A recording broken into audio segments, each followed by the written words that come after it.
Devastating scenes across Japan today. A powerful 8.9 earthquake has hit off the country's northeast coast. It's claimed more than 20 lives so far and triggered a 32-foot tsunami that caused massive damage.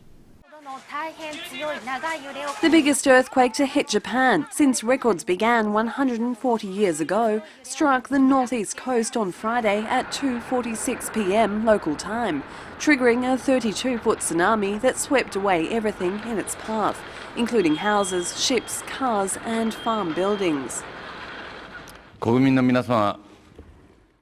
To all the people of Japan, as you have seen on TV and heard on the radio, today at 2:46 there was a massive earthquake that hit with a magnitude of 8.2.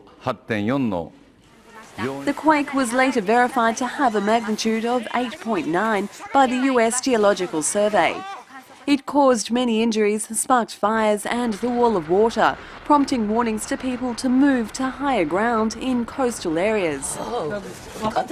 I just came out immediately.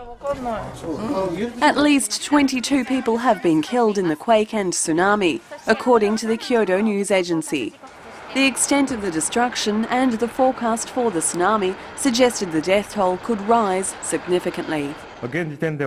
I wanted to tell you that currently we are assuming that there is devastating damage and the government is doing all we can to rescue and prevent further damage.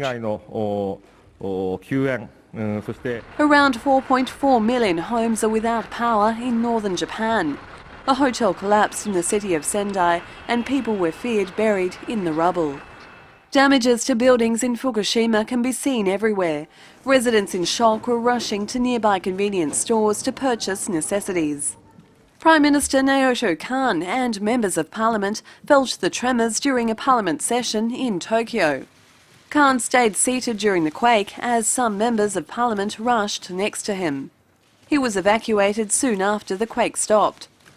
Japan's northeast Pacific coast, called Sanriku, has suffered from quakes and tsunamis in the past, and a 7.2 quake struck on Wednesday.